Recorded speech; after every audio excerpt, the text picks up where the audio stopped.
मीरा भाईंदर महापालिका निवडणुकीच्या तोंडावर खळबळ उडालेली आहे। काशीमीरा परिसरामध्ये रस्त्याकडेला 100 ते 200 रिकामे ब्लँक आधार कार्ड सापडले आहेत। हे आधार कार्ड निवडणुकीमध्ये बोगस मतदार तयार करण्यासाठी वापरले जाणार असल्याची भीती व्यक्त केली जाते आहे।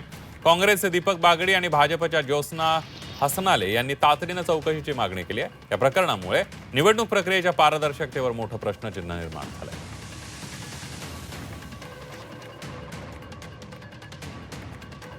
ही जी प्रारूपमध्ये रॅली होती त्याच्यावरती ऑब्जेक्शन सजेशन झालं, त्याच्यानंतर या लोकांनी फायनल फोटो लिस्ट पब्लिश केली।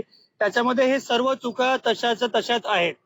त्यासाठी हे लोक आता या लोकांनी नवीन ऑप्शन काढलं की ब्लँक आधार कार्ड, ज्या लोकांचं नाव असेल यादीमध्ये त्या लोकांचा आधार कार्ड इथे बनवून घ्यायचा।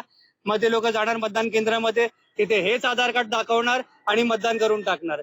हा जो वोट चोरीचा प्रकरण आहे त्याच्यातला हा अजून एक भाग आहे। आणि मीरा भाईंदर शहरात सुद्धा मी तुम्हाला मागच्या 3 महिन्यापासून सांगतोय की मीरा भाईंदर मध्ये वोट चोरी झाली आहे, हा अजून होणार आहे। आणि असे कोरे कार्ड जर कोण छापत असेल आणि हे याचा वापर जर इलेक्शनसाठी कोण करत असेल तर ही अतिशय निंदनीय गोष्ट आहे।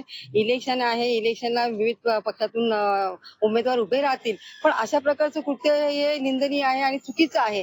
आणि माझी ह्याच्यावरती हरकत आहे आणि मी पोलीस स्टेशनला सुद्धा या संदर्भामध्ये तक्रार करणार आहे। या ठिकाणी पोलिसांना सुद्धा बोलवलं गेलं आहे आणि या कॅमेराच्या माध्यमातून या ठिकाणचे जे असे आधार कार्ड आहेत, ब्लँक आधार कार्ड, ते कोणी उचलले याची शहानिशा आता लगेचच होणार आहे।